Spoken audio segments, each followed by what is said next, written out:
In June 2011, Richard Holloway, a 71-year-old retired history professor, was found dead in his home in Charleston, South Carolina. Richard's body was discovered by his wife, Margaret, in his home office. His head was resting on his mahogany desk, a pool of blood seeping into the papers scattered around him. The scene was alarming. Richard's skull was partially caved in, as if he had been struck by a blunt object. A bronze statue, heavy and blood-stained, lay nearby, clearly the murder weapon. Margaret, disoriented and in shock, immediately called 911, her voice trembling as she reported what appeared to be a brutal murder. The case drew immediate attention due to Richard's respected status in the community. Detectives arrived on the scene and noted that the house seemed untouched, with no signs of forced entry or break-in. Margaret was the only one at home, and despite her obvious distress, she was the first person they needed to question. Detective Elliot Carter, known for his meticulous nature, was assigned to the case, sensing from the outset that there was more to the story than met the eye. Detective Carter's experience told him something was wrong. The crime scene didn't feel right. There was no sign of a struggle, no broken furniture, or disarray that typically accompanies a violent altercation. Richard's body was slumped perfectly over the desk, as though someone had deliberately positioned it there. Even the blood pattern on the floor seemed suspiciously clean and confined. Despite the violent blow to Richard's head, there was little spatter, something Detective Carter found odd. Margaret, wrapped in a blanket and sitting quietly on the living room couch, was visibly distraught, but Carter's instincts told him that she wasn't the only one who should be looked at. As he took in the scene, he began to suspect that what appeared to be a simple case of murder could be far more complicated. As a routine procedure, the detectives questioned Margaret briefly, trying to understand what she knew about Richard's final hours. Margaret insisted that she had gone to bed early and had no idea what had happened until she discovered her husband's lifeless body that morning. As detectives began investigating Richard's background, they uncovered a startling truth. Richard had been leading a double life for over 40 years. What initially seemed like a straightforward murder case was about to open up a much deeper story of deception, betrayal, and long-held secrets. During their marriage, Margaret had no idea that Richard had been involved with another woman, Elena Grayson, for decades. Elena was a 58-year-old retired librarian who lived a quiet life about 30 miles away from Charleston. Their affair had begun in 1971, the same year Richard and Margaret were married. Over the years, Richard had juggled his two lives carefully, visiting Elena regularly, making promises to leave his wife one day, but never following through. The discovery of this long-term affair shocked Margaret, and as it turned out, it was only the first in a series of revelations that would come to light. The morning after Richard's death, Margaret, overwhelmed with grief and confusion, began going through her husband's belongings. While searching his desk, she found an old key hidden in a drawer, along with a second phone, a basic flip phone that Margaret had never seen before. When she powered it on, the screen lit up with a flood of missed calls and messages, all from one unknown number. One of the messages caught Margaret's attention. "We can't keep doing this, Richard. She's going to find out." Margaret's hands trembled as she scrolled through more messages, realizing that this phone was the link to Richard's affair. The messages were frequent and intimate, all from a woman named Elena. This discovery not only confirmed Margaret's suspicions about her husband's infidelity, but it also shifted the investigation's focus. Who was Elena, and could she have been involved in Richard's death? Detectives traced the number from Richard's secret phone to Elena Grayson *, a woman living quietly about 30 miles outside Charleston. Elena, now 58, had worked as a librarian for most of her life and had retired a few years prior. On the surface, she appeared to be a reserved, somewhat lonely woman living a modest life. But beneath this quiet exterior was a woman who had been involved in an intense, secret relationship with Richard for over 40 years. When detectives visited Elena, they were struck by how composed and dignified she seemed despite the affair. Elena explained that she had met Richard in 1971 at the Charleston Library, where she worked. He had been researching material for a historical paper, and their intellectual conversations had soon turned into something more intimate. Richard had pursued her relentlessly, despite being married to Margaret at the time. Elena had tried to resist, knowing it was wrong, but Richard's charm and promises of a future together eventually wore her down. Elena admitted that Richard had always told her he would leave Margaret, but as years went by, it became clear he never would. She had stayed in the relationship out of love and devotion, believing that one day he might truly choose her. The detectives noted how Elena still spoke about Richard with a deep affection, though there was also a clear undercurrent of frustration and regret. In the days before Richard's death, they had argued. Elena had grown tired of waiting and pressed Richard to make a choice. She was fed up with living in the shadows, and though she loved him, she couldn't stand being his secret any longer. She claimed that Richard had reassured her once again that he loved her and wanted to be with her, but Elena wasn't convinced anymore. Despite the emotional toll of the argument, Elena vehemently denied having anything to do with Richard's death. She insisted she hadn't seen him on the day of his murder, although the detectives noted the intensity of her emotional attachment and the desperation in her voice. Elena's messages, particularly the one reading, "We can't keep doing this, Richard. She's going to find out," raised more questions about how far she might have been willing to go to force Richard's hand. Elena's initial interviews left detectives with the sense that she might not be telling the whole truth. As they pressed her further, Elena started to break down emotionally. The weight of years of secrecy, unfulfilled promises, and loneliness was overwhelming. She confessed that in the weeks leading up to Richard's death, she had become increasingly desperate. She had sacrificed much of her life for Richard, giving up on marriage and children of her own because she was waiting for him. The fact that he had never followed through on his promises left her feeling used and abandoned. The argument they had just before his death had been particularly heated. Elena had threatened to expose their affair to Margaret, thinking that perhaps this would finally push Richard to make a decision. She sent him several angry messages, culminating in the one found on his phone, "We can't keep doing this, Richard. She's going to find out." Detectives wondered if this emotional breakdown could have pushed Elena to kill Richard. They asked her directly if she had confronted him at his home that night, possibly in a fit of rage. Elena sobbed as she reiterated that, although she had been devastated, she would never have harmed Richard. She loved him too much, even though she knew their relationship had destroyed much of her own life. The investigators couldn't dismiss the possibility that Elena, in her emotional state, had either lashed out or perhaps hired someone to harm Richard out of revenge. However, there was no direct evidence linking her to the murder at this point. As the investigation moved forward, a new suspect came into view, Daniel Holloway, Richard and Margaret's eldest son.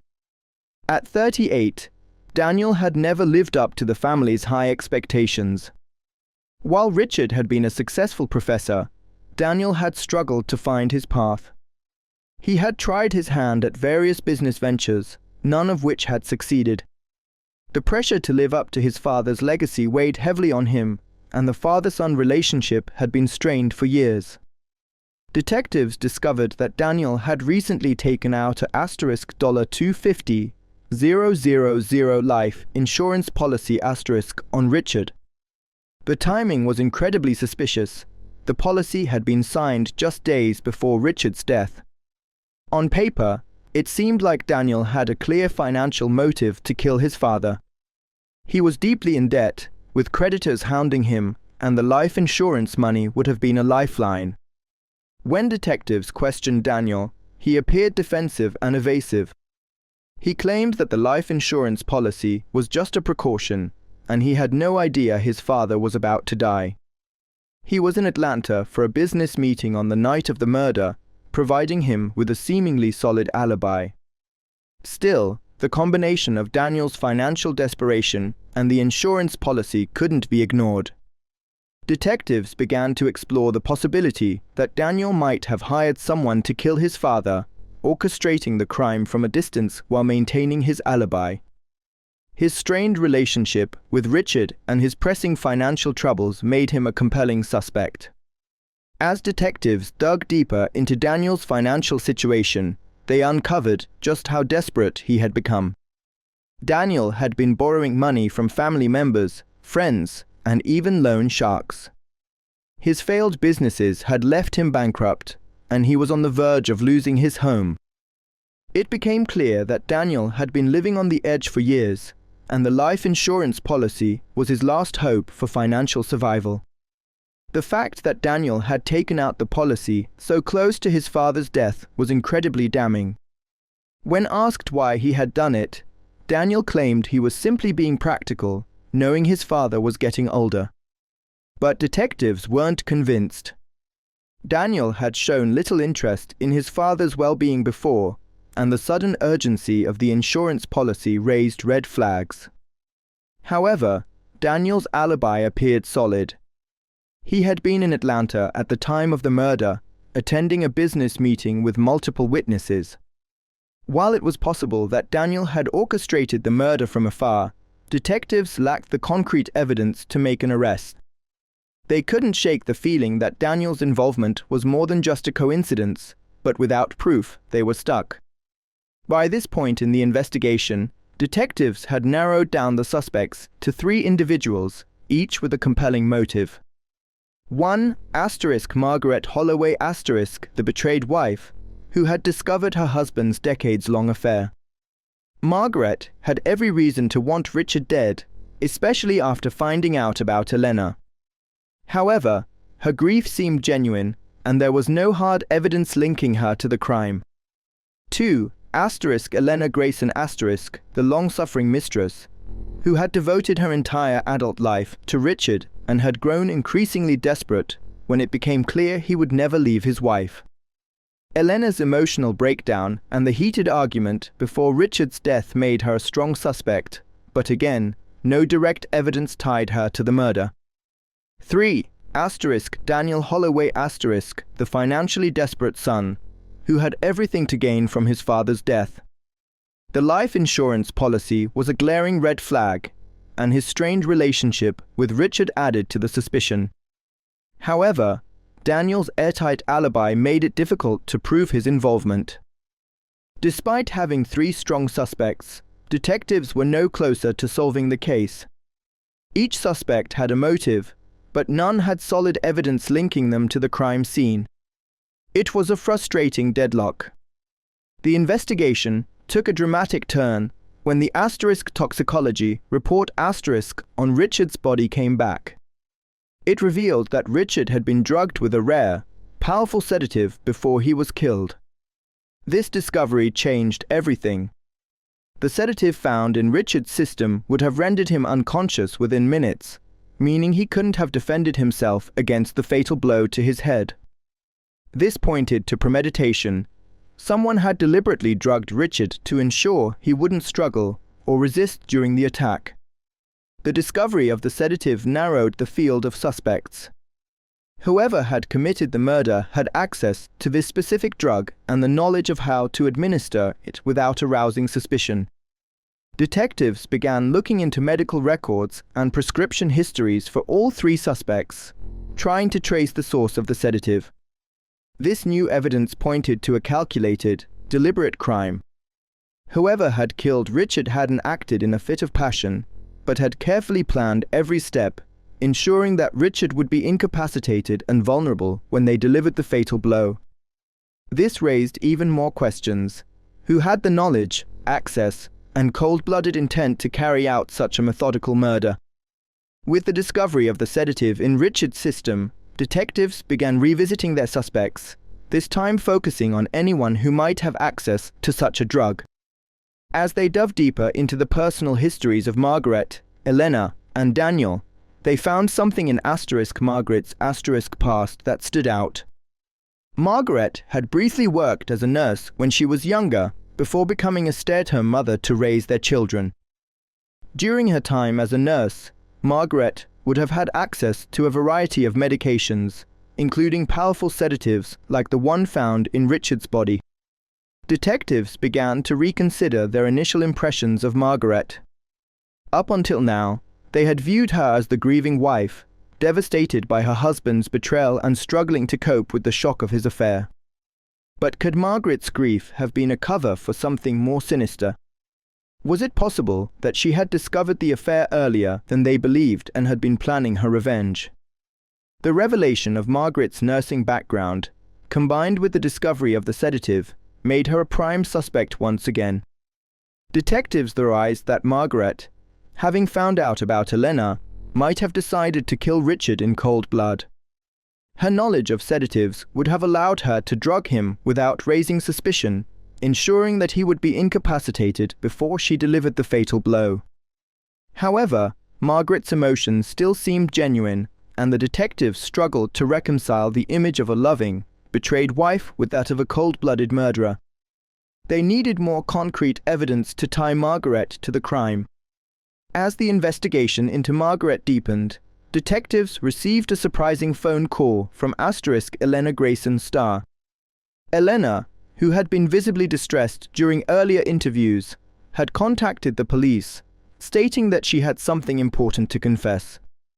When detectives arrived at Elena's home, they found her in a state of emotional turmoil. After hours of interrogation, Elena broke down and admitted that she had indeed seen Richard on the day of his murder, contrary to her earlier statements.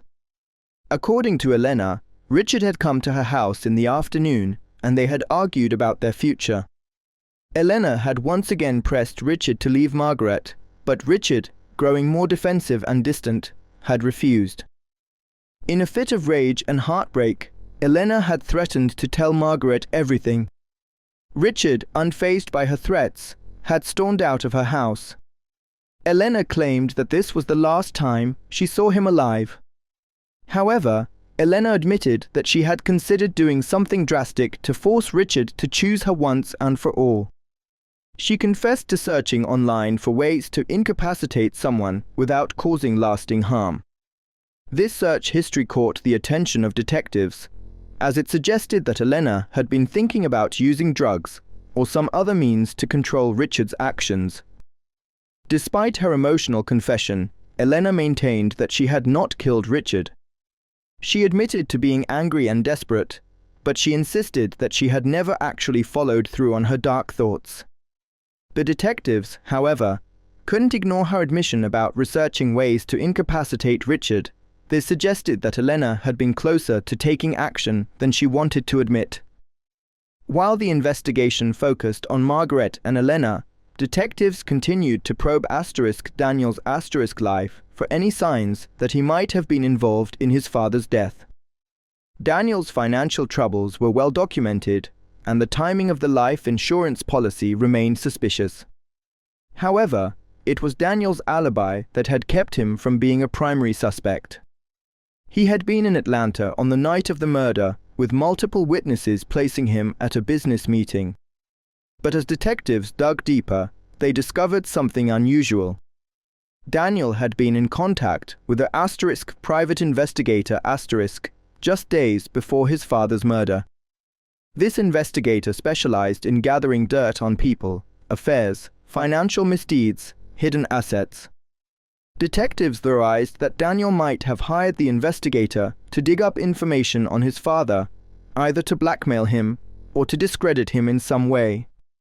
When detectives questioned Daniel about the investigator, he initially denied everything.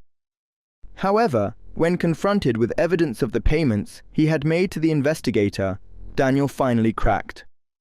He admitted that he had hired the investigator to follow his father and gather proof of his affair with Elena.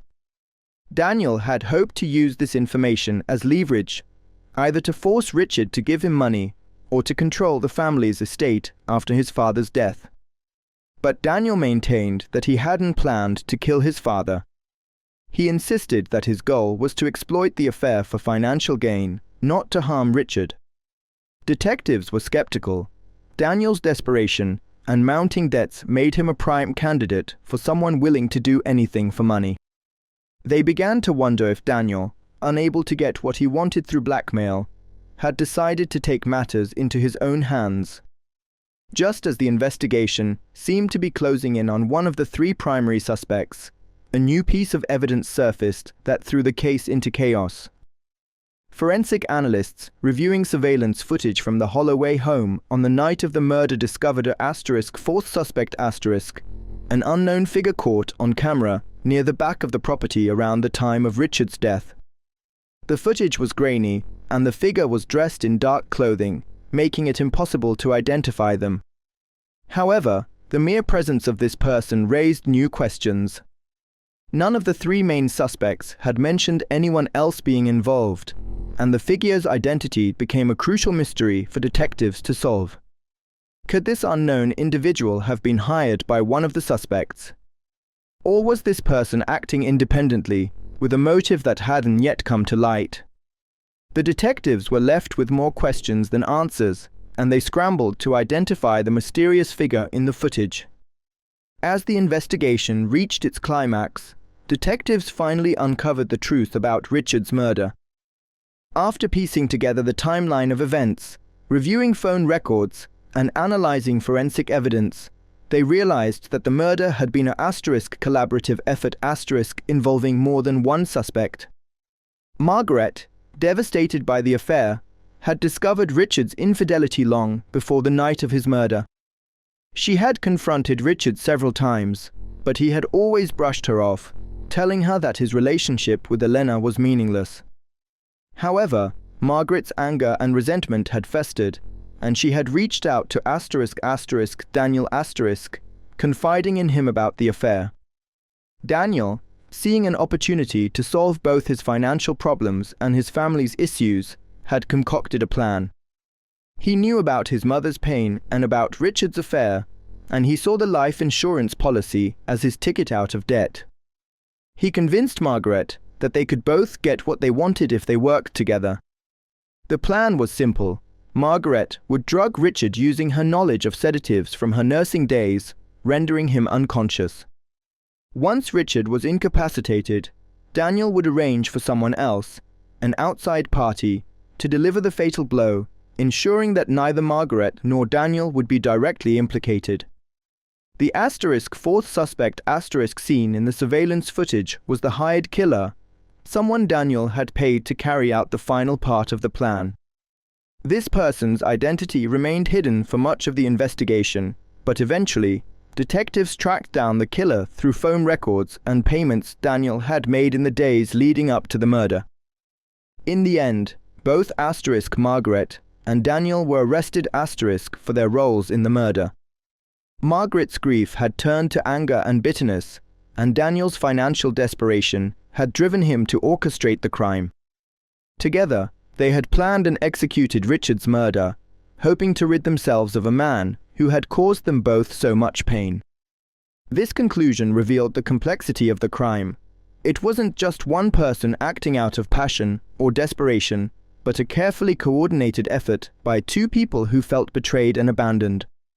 The hired killer added another layer of mystery, showing how far Daniel was willing to go to get what he wanted.